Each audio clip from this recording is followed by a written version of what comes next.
you are here for the trial of the United States versus artificial intelligence. Today, we are doing a mock debate, a fun debate, to talk about something that has happened and something that we are driving awareness on.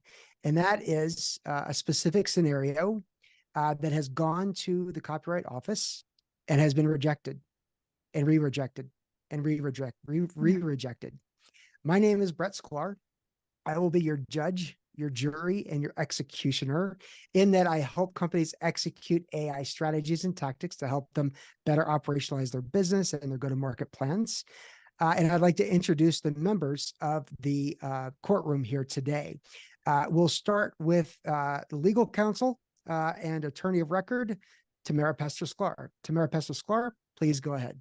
Hi, I'm Tamara Pester-Sklar. I am an attorney in practice for more than 25 years, focusing on intellectual property protection. Jason Allen contacted me in September of 2022 regarding his AI-assisted work, it's French for Théâtre d'Opéra Spécial. This beautiful AI-assisted artwork, which he won a prize for at the Colorado State Fair. If you're not familiar with this, it generated a lot of publicity because it is one of the first AI-assisted pieces to be entered into a competition and win awards. So it's generated a lot of publicity. Okay, Mrs. Sklar, if we could take a moment and introduce your client.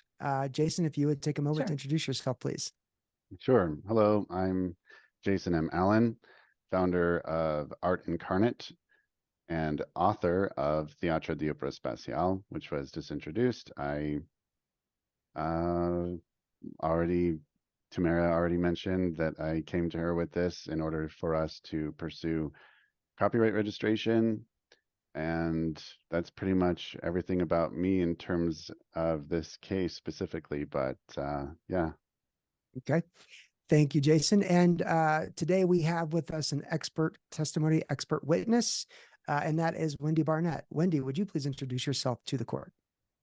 Hi, my name is Wendy Barnett. I am an AI artist. I'm also the first person in Kentucky who held an AI art exhibit earlier this year. Jason and I were also presenters for an international artificial intelligence presentation in Japan earlier this summer. It was all online. That's one of the ways Jason and I have collaborated together and worked together to show others how to use artificial intelligence, the different kinds of tools, and how they can use it in their daily lives.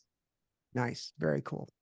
Okay, well, now that we have all of the members of the court in presence and accounted for, I would like to hand it over to you, Ms. Sklar, and please, we'd love to hear your opening arguments and where we are in the case.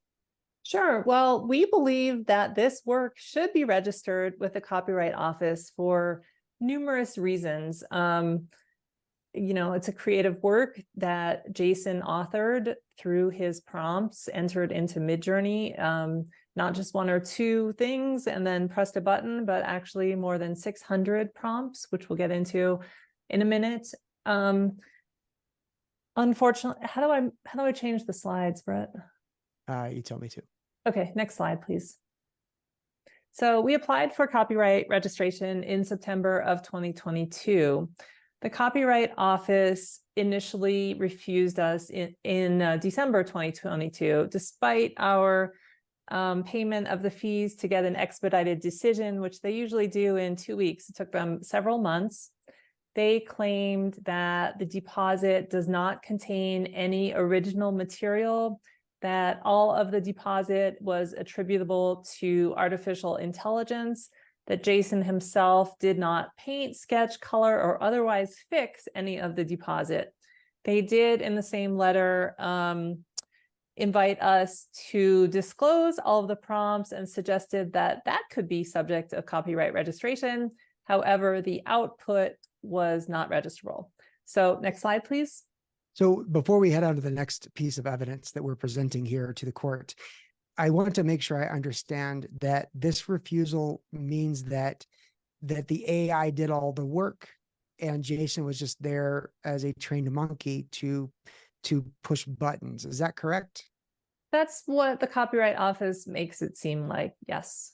Okay. We and weren't so, entirely clear about whether they understood the nature of Midjourney and the dialogue that happens between an artist and Midjourney.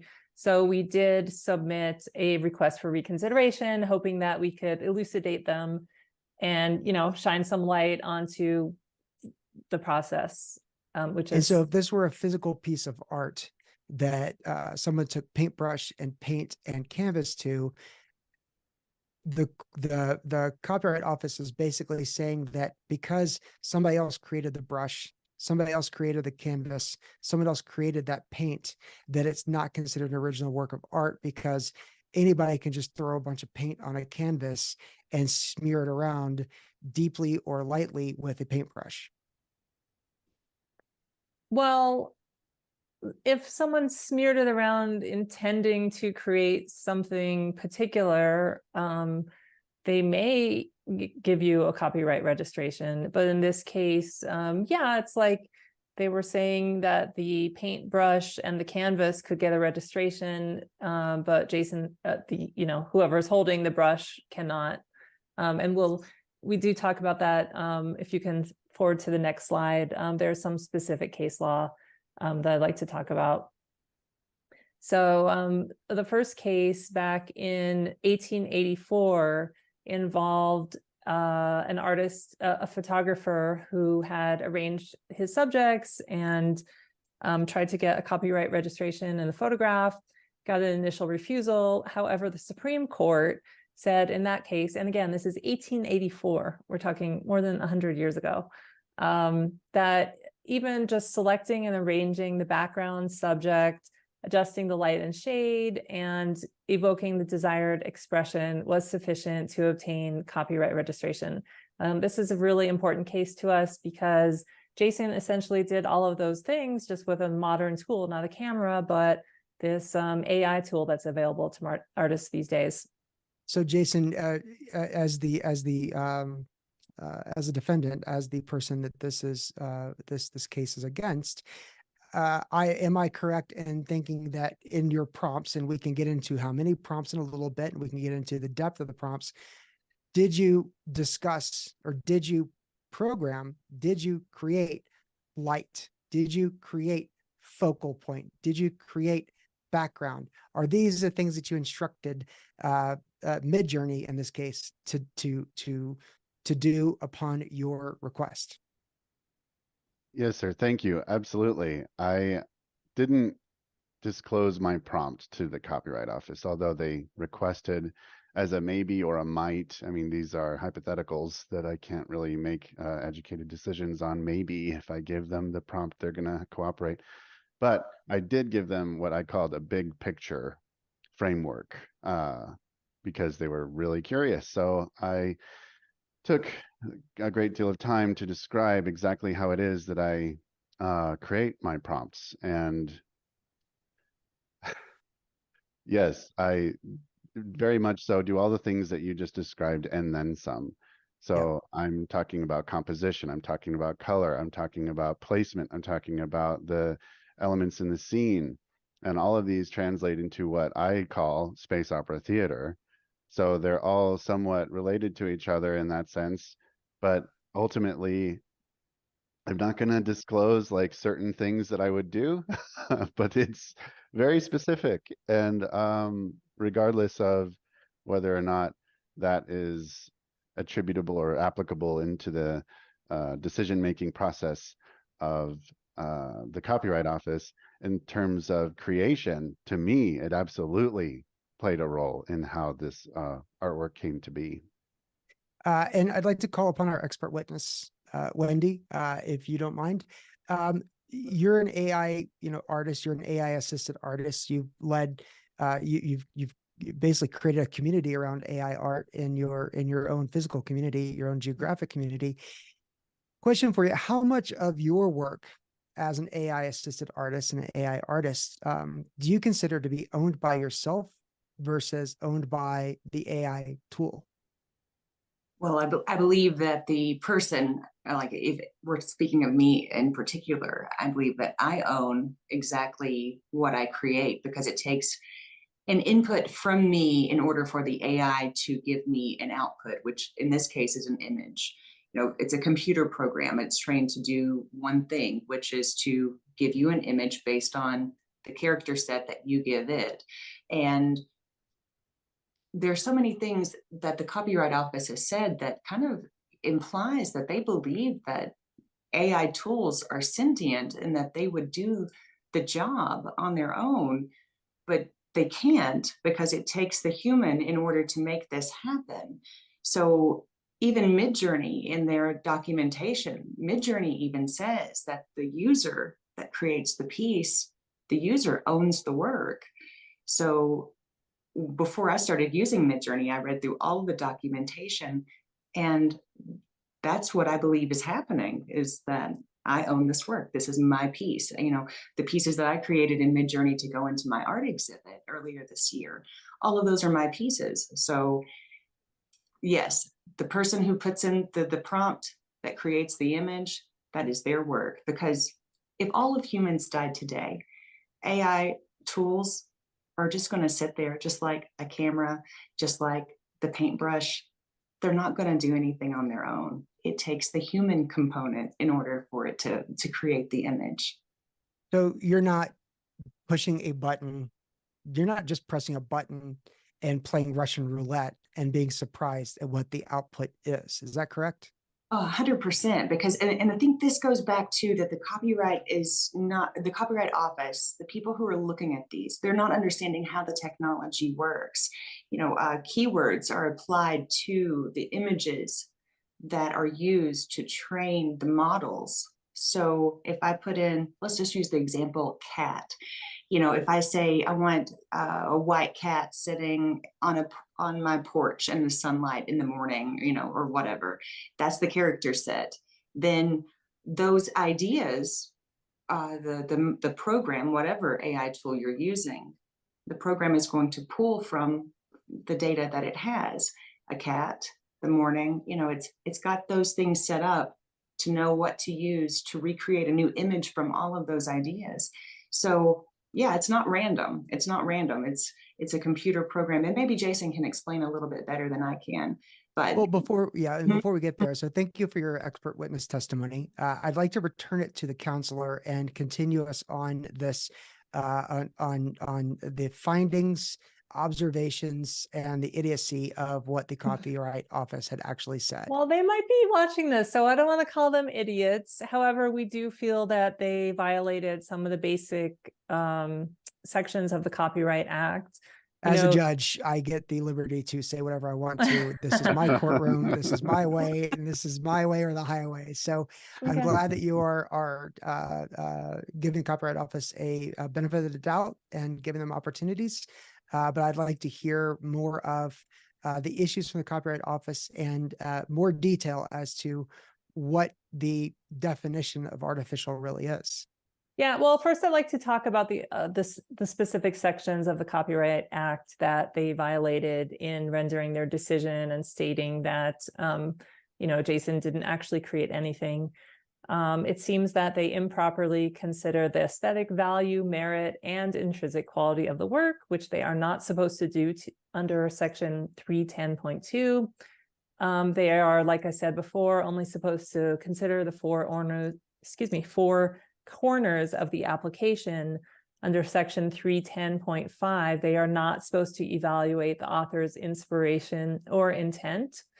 Section 310.6, they're not supposed to consider how long it took or, you know, to what extent this person was laboring to create the work. Justice O'Connor made it clear that copyright rewards originality, not effort. Additionally, we brought up a lot of public policy arguments stating that denying the registration would really quash the desire of people to create original artwork using AI tools. That AI tools are just, you know, a modern version of a paintbrush. AI can help people that might not otherwise be able to create because of physical or mental limitations, I guess more physical limitations. You know, if someone's paralyzed, maybe they can speak their commands and with the help of AI, bring life to a picture that is in their mind, but that they can't physically paint. And so many other reasons, which we stated all of these in our first request for reconsideration. But yeah, let's get to the next slide and let's talk about what is artificial. So the definition of artificial intelligence relates to simulation of human intelligence. Artificial means something made by humans rather than occurring naturally. So it seems like a human is a pretty important part of artificial intelligence. In other words, there can not be any artificial intelligence without a human giving birth to it. It's not like, you know, what the Copyright Office has done is created this existential question of, you know, what is intelligence, and do these machines actually create things on their own without a human telling it what to do? It makes it seem like they're just these, you know, robots that are going to go wild and create works that we have no control over, which, as Wendy and Jason have both stated, is not the reality of how it works. As an expert witness, Wendy, how does this resonate with you? 100% agree with all of this. I mean, when you're looking at tools like Midjourney or DALL-E or any of the AI text-to-image generator tools, these are computer programs that were created by software engineers to make people's jobs easier, which is what the majority of, you know, computer software does. It makes our lives easier. So just like Tamara was stating, being able to create works that you may not be able to do. I mean, whatever your limitations are, maybe just lacking true artistic ability. These are tools that are allowing you to see something in your mind and then bring it into either digital or print it out and have a physical copy of it for yourself to create something that you wouldn't have been able to do otherwise. But definitely, it all comes back to it wouldn't have been created to begin with if a human hadn't developed the program in order for it to work. So it can only do what it's told to do. And by the user putting in the prompt, the user is creating that image. So yes, 100% agree with all of this. And so, you know, giving the Copyright Office a benefit of the doubt that they don't understand how AI works. AI works in a similar way that humans work when it comes to creativity.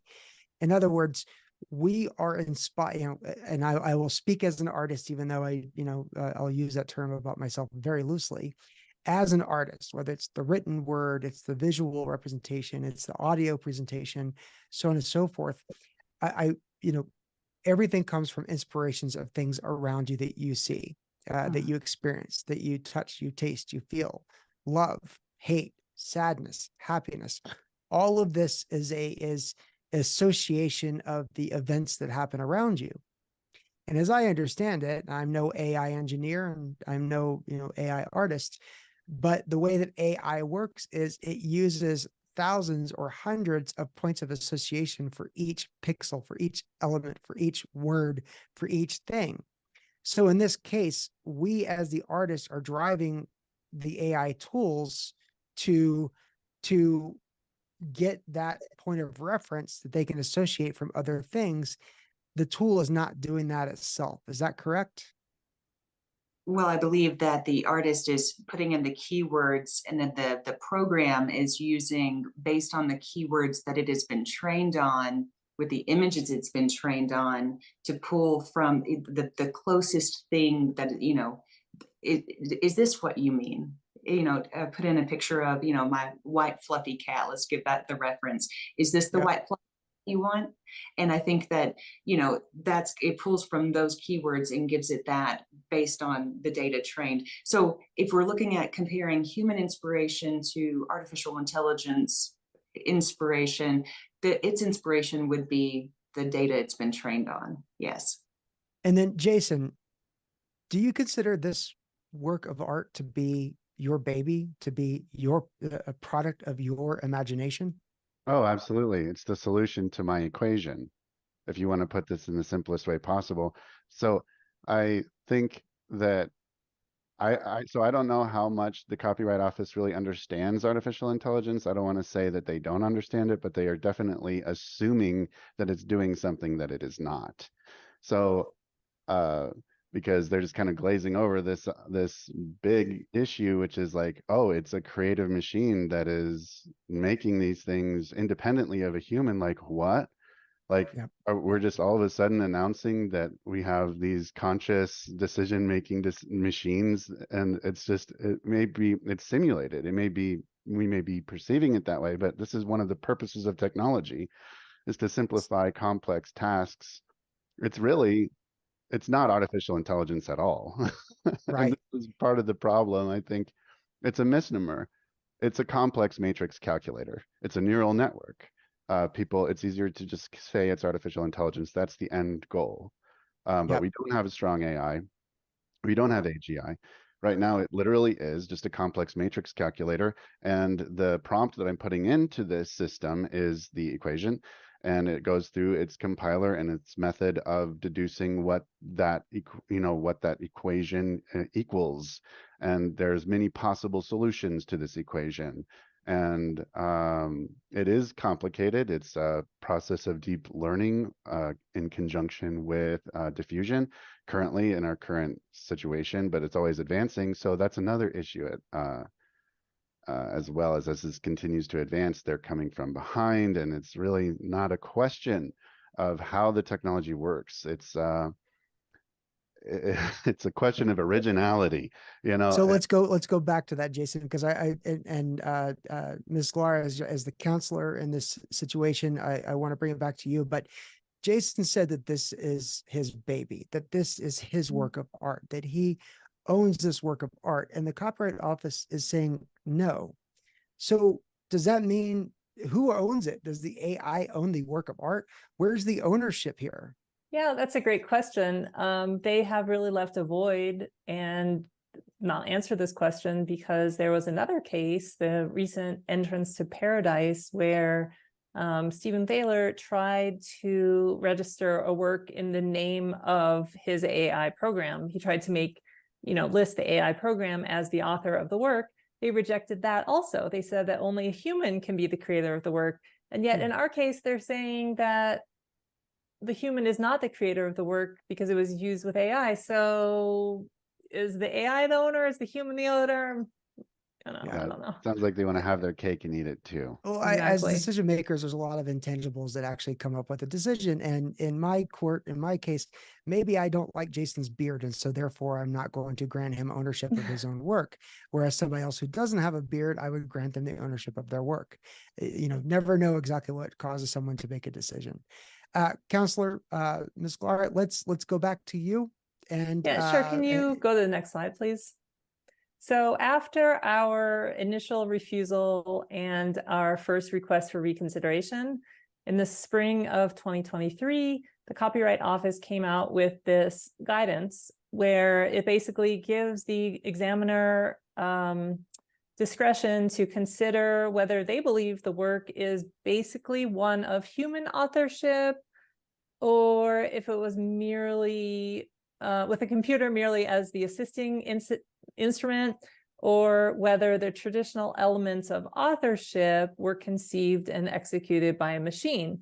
And yet, remember, they still have said in their other decisions that a machine cannot be the owner. So if human's not the owner, it almost seems like no one is the owner. Does that mean that no one created it? That these machines are really just creating stuff on their own? I don't know. So we submitted our first request for reconsideration.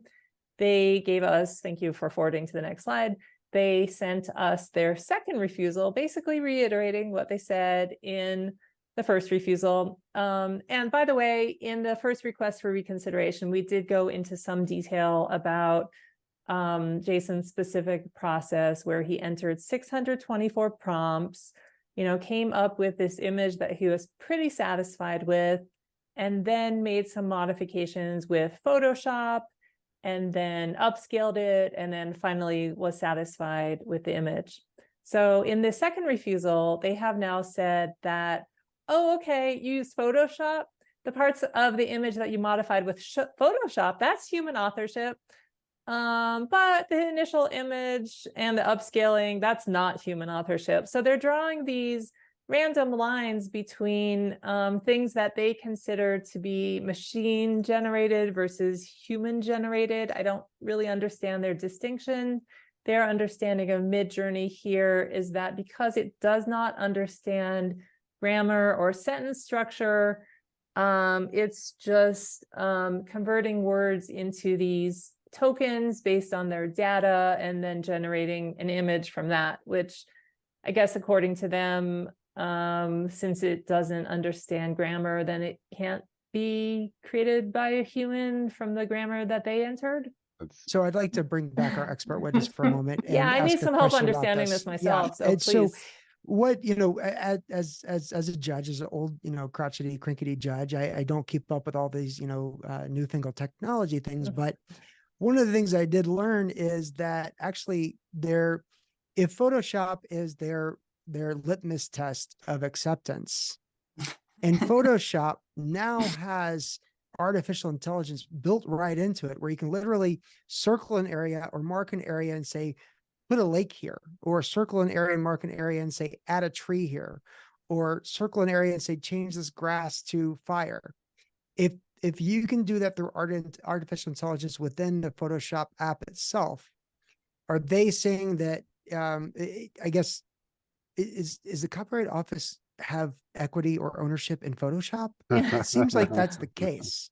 And Right. so, Wendy, what are your thoughts on that?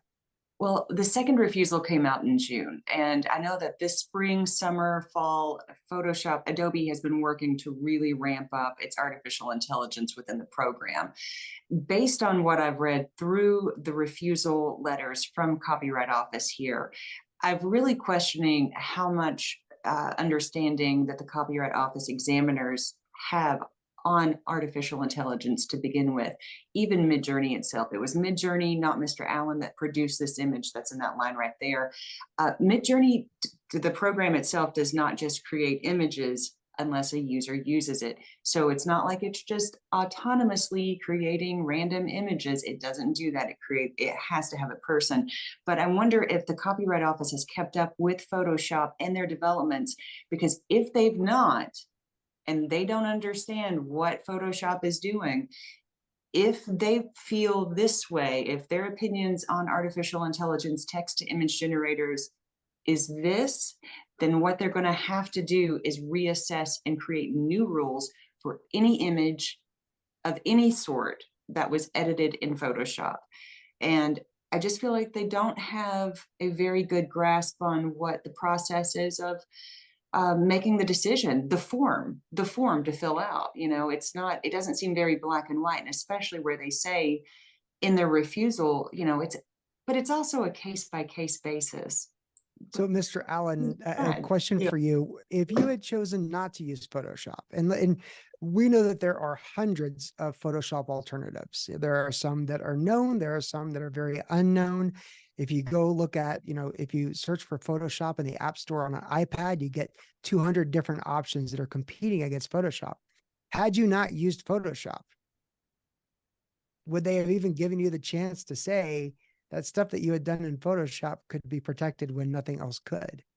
Is it just that they are trained to hear, oh, Photoshop? Oh, cool. Okay. That must mean that you doctored something or manipulated something. And so therefore the human touch was involved. Interesting. Yeah, so Photoshop has been widely accepted since its first introduction. I don't know the exact history of it, but I know that a lot of people were up in arms about Photoshop when it first came out, saying things like it's going to be the death of photography or something like that. I don't know exactly the details around it, but yeah. I think the easiest way to answer that question of it being widely accepted into society as a human authorship tool can be answered by just applying the same logic that they have about artificial intelligence to Photoshop or any other program.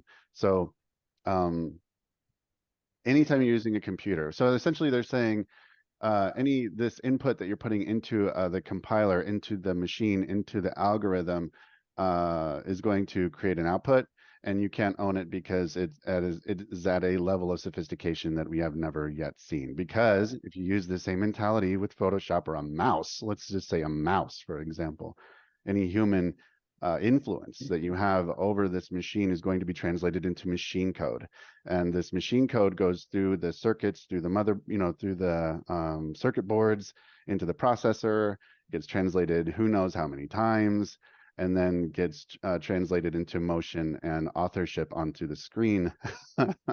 So because is it like an instantaneous thing, since I'm moving the mouse and I see the mouse moving instantaneously, that I can visualize how I'm authoring this movement, when in fact it's the same? Like it's just it's just, and for a long time we've known that you can write code, run it through the compiler, and the output is human owned. Yep. So it's like human input really is the implication for human ownership. So that's interesting. Counselor, I'd like to, I'd like to get your thoughts on that perspective from Jason on the Photoshop issue, but also we do have a break coming up and we have a lot of people in the court. So we want to, keep moving forward at a very judicious pace. Yeah, I mean, I agree with everything Jason said. And Brett used the analogy of, well, this isn't Russian roulette. Like, if there was some program where, you press a button and it's a mystery surprise what you're going to end up with, that would be different. But using Midjourney, and I mean, our experts can speak to it much better than I can, but it does seem like the artist actually has a lot of control over what they want to be generated, and they're rejecting a bunch of images that they're not happy with. It's not just some random, like, hey, let's see what it creates for me today.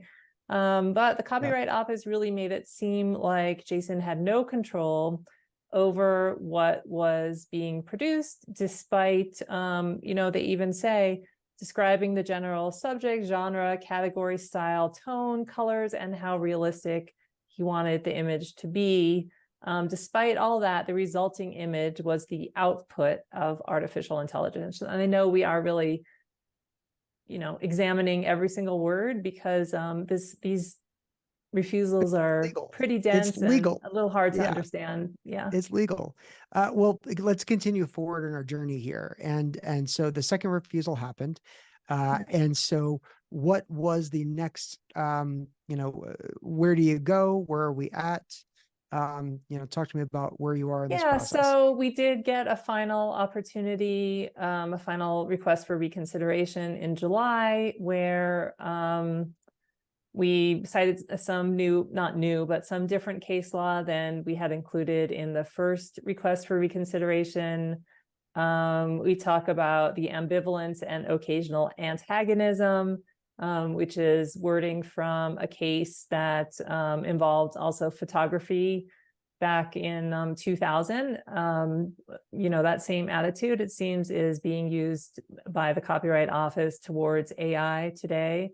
But despite their own personal views of how they regard the technology, that really shouldn't color whether or not a work is registrable. I mean, under case law, really, it only takes a sliver of originality to be eligible for copyright registration. And they have ignored all of this precedent, and also created just this existential question of whether artificial intelligence is intelligent enough to create things on its own. And, we certainly don't think so. We're not at that point in technology yet. And thankfully, I think not at that point in society where robots are just doing things out of their own free will. It's like, there's a lot of movies about it. I don't know what your favorite movie is where robots take control, but thankfully we have not reached that point yet, despite what the Copyright Office seems to think.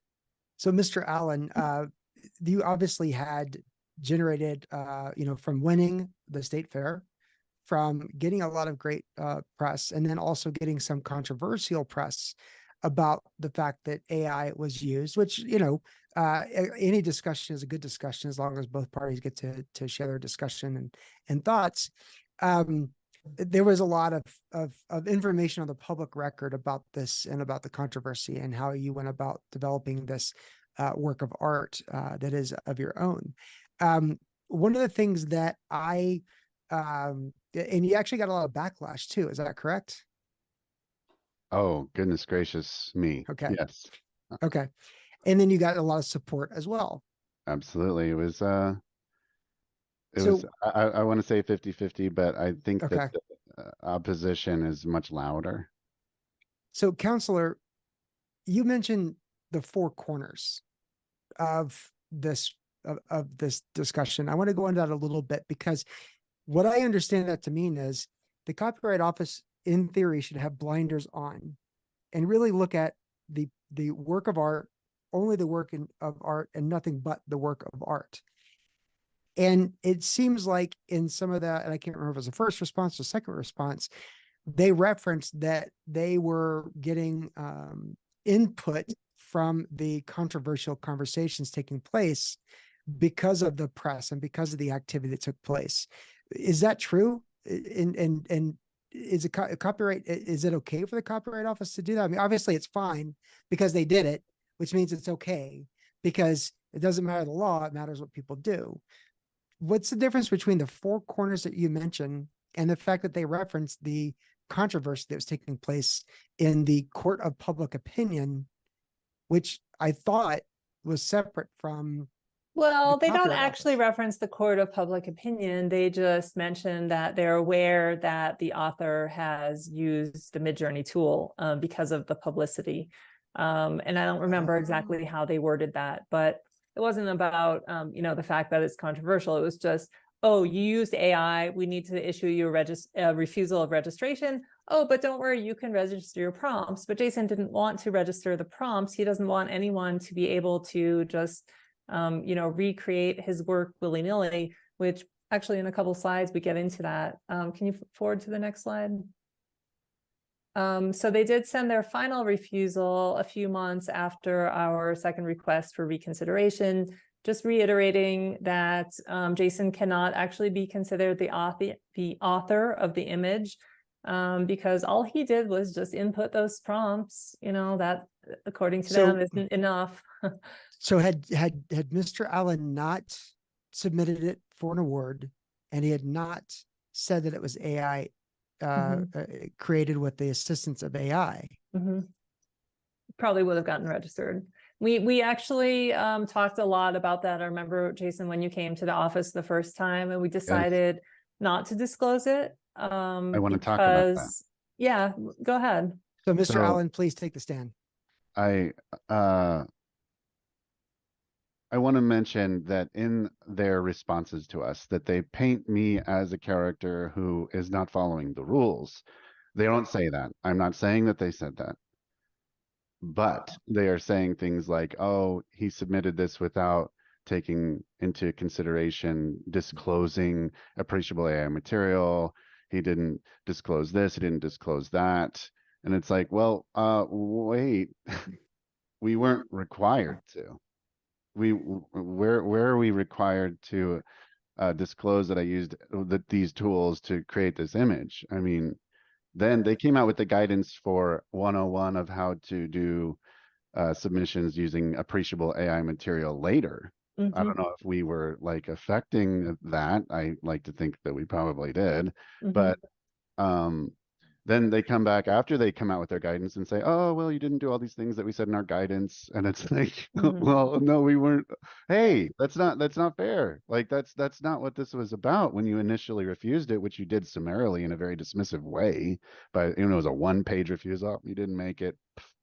I mean, that's how yeah, so there's always been, the Copyright Office has always required you to disclaim pre-existing work. So in other words, if I take a Picasso and I add my own flowers and designs on it, I don't, by virtue of adding that stuff, I don't have rights in the underlying work. I just have rights in the altered creation, the portion that's altered.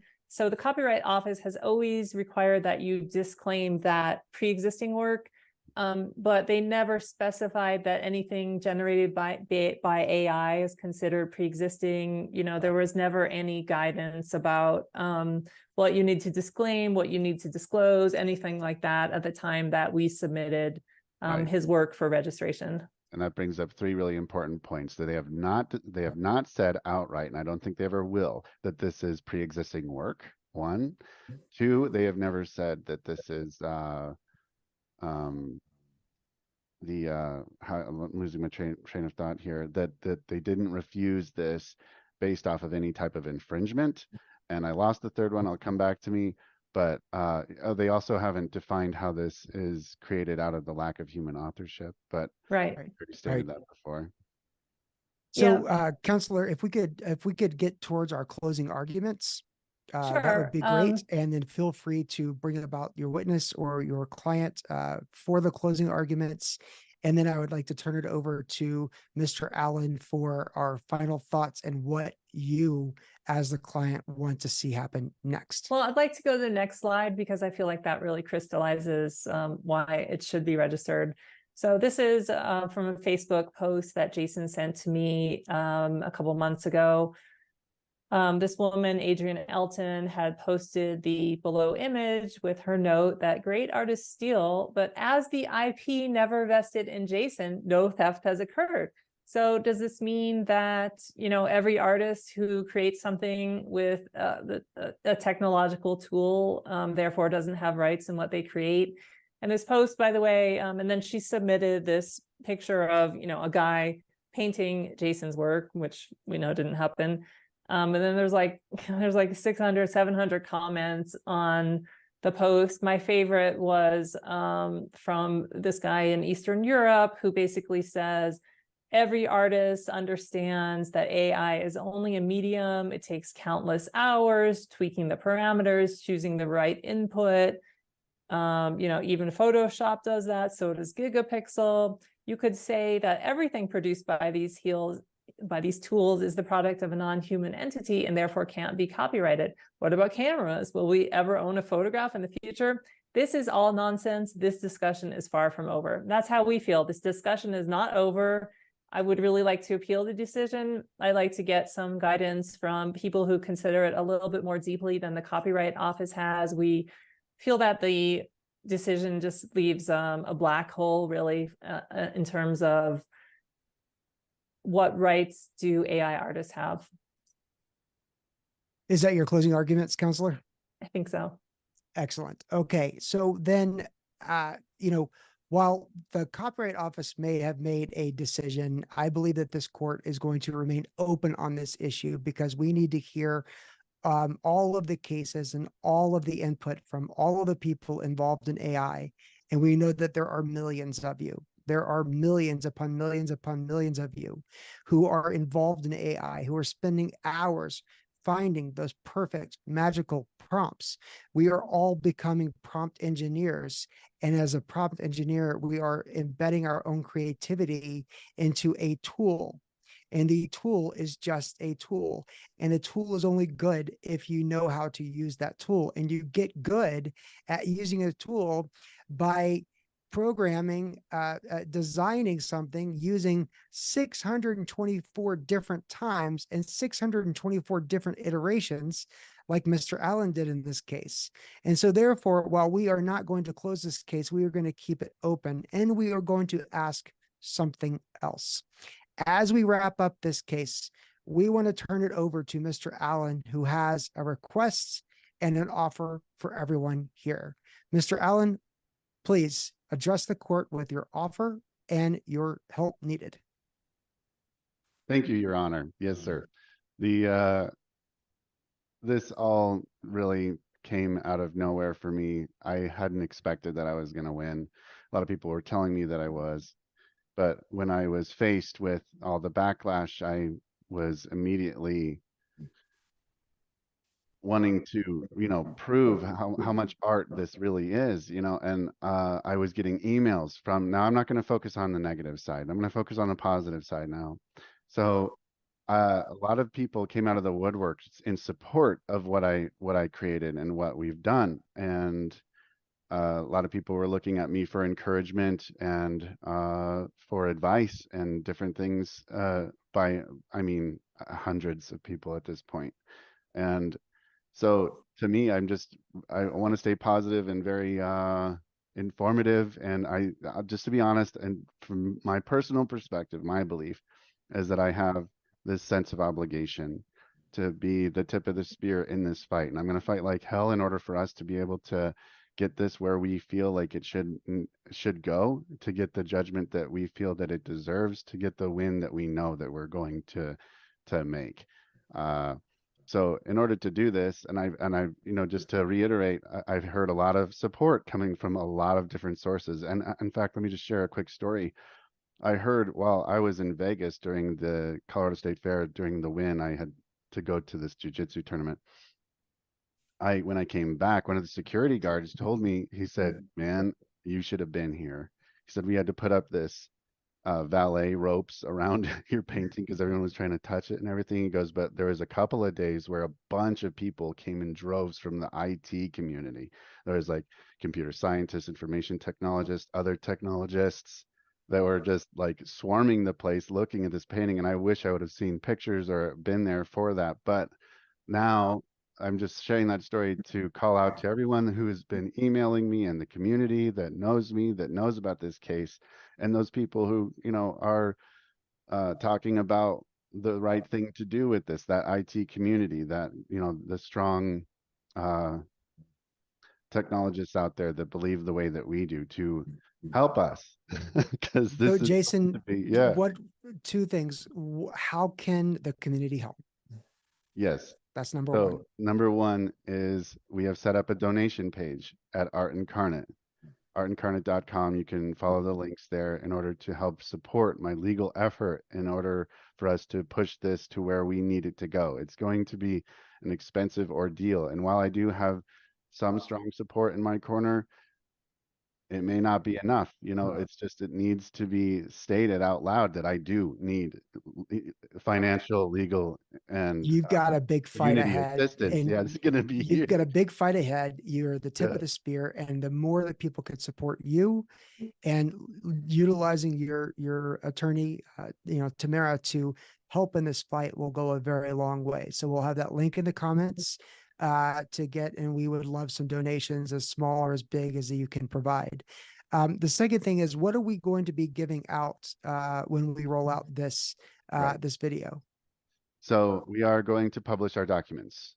Now, of course, the Copyright Office's side of things is publicly accessible as far as I understand already, but our specific legal case, our specific references to case law, and Tamara's sublime legal work is going to be made available over Tamara's website, I believe, and we're just going to, while we're not going to ask for any, we're not going to charge for the documents or anything like that. I feel like that it's important for us as Art Incarnate to contribute to the community by showing everyone our case and our arguments, which have up to this point been a mystery, and it's amazing. Tamara is awesome, and you're gonna love our arguments because it really makes the case that the Copyright Office that everyone has already seen really look like mental gymnastics 101, because it is.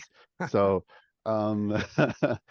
go to So the you're site. going to share, our what we filed, the responses, what we refiled, the responses, and what we refiled. So you're going to share all of that so that it Yes, becomes public record from our point of view. Correct? absolutely. Yes. Okay. Yeah, all of our research, his work products essentially will be available to anyone who wants it.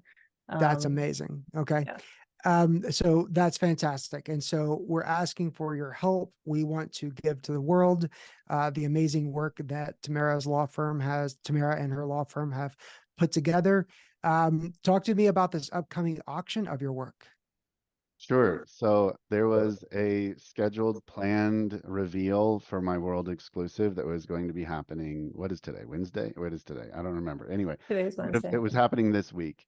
And there's a unfortunate event that happened, that the event had to be canceled. So we're not entirely certain how the world exclusive is going to be revealed. So that's still information upcoming, but Okay. I did want to make an announcement for Art Incarnate's Art Guild, which is called Artifex Machina, which is Latin for artist machine. And this is going to be awesome. I can't divulge too much information about it, but Wendy Barnett is our guild director for Artifex Machina. and of course, I'm the guild leader. But this is going to be a All way the for us pieces to are coming together. we're This going will to be in band all of the AI artists together and become a force to be reckoned with, because I feel like we already are. So, and then and I love that. And I know that you're also selling your print on the website right now. Is that correct? Yes, sir. This Okay, week perfect. we announced and have Teatro di Opera Special open editions available for purchase in 3 different sizes. Tamara, Jason, what will you help? sign it if I buy one? No. Well, you specifically, yes. So Okay, okay. I'm going to say Just right me. now, So just for it, Tamara, I will and sign, because then the limited You can edition edit that signed, out, Brett. yeah, not at all. And then the last thing, and first of all, I want to thank everybody so much. I know we had a little bit of fun with the mock debate. It was a little bit of a joke, but the reality is that this really is messed up. And this discussion, we hope, really drives forward a lot of conversation, helps the Copyright Office rethink their decision, which they may do it by choice or by force, but we all see the logic here, and we think that there's an opportunity to help show it to the Copyright Office. Tamara, the last request I've got is for you to share. I mean, obviously, there's a lot of legal work coming up that you're going to do. Could potentially go to the Supreme Court. What do you need? What kind of help or resources Yeah, I do you just wanted need? to put it out there. I know when I was in law school, and still to this day, I was always interested in unique legal issues. So I was so happy when Jason walked into my office and I told him, like, hey, I've never done this before, but I think this is super interesting and I can help you. I love learning about things. If there's someone out there watching this, maybe a law student or an attorney who's got spare time and they want to volunteer to help put together the brief, I would love, especially someone who's on law review, geeky like me, I would love some attorneys to help me with that, or law students. Yeah, that's my big ask, because as you know, right now, I'm the only attorney at the firm. We have had people in the past and we will in the future, but right now, I'm kind of doing all of the work, all of the legal work, and could definitely use some help. All right. Well, listen, Tamara, thank you. Jason, thank you. Wendy, thank you. I hope this did shed some light. This shows something that's really changing. Sorry, my screen keeps, my camera's doing something weird. Is it the AI? Yep, it might be. AI really wants to say it's not me, it's you, and it's focusing on me. I want to thank everybody so much for this conversation. This is the beginning of an interesting, next couple of months, next couple of years. There are a lot of things that AI is doing to change the way we think about the world, and this is obviously one of them. The adoption, if you've seen the adoption curve of generative AI, and generative AI are things like ChatGPT, Midjourney, DALL-E, the things that you can interact with in a chat and conversation. The adoption has happened 100 times faster. 100 times faster than the adoption of the internet. We've gone to 1 million users on these generative AI tools, in particular ChatGPT, in record time. 1 billion times faster than cell phone adoption, 1 billion times or 100 times faster than internet adoption. This is changing as we speak. By the time we actually publish this, there may be some new information. So we hope this has been helpful. We hope this is the beginning of a discussion. We would love your help. Jason wants your help by supporting his cause.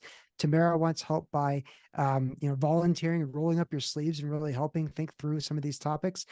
Wendy can use your help because, it's very cool to see that in places like Richmond, Kentucky, we're actually got, AI art show, being showcased, which means it's happening there and it's happening everywhere.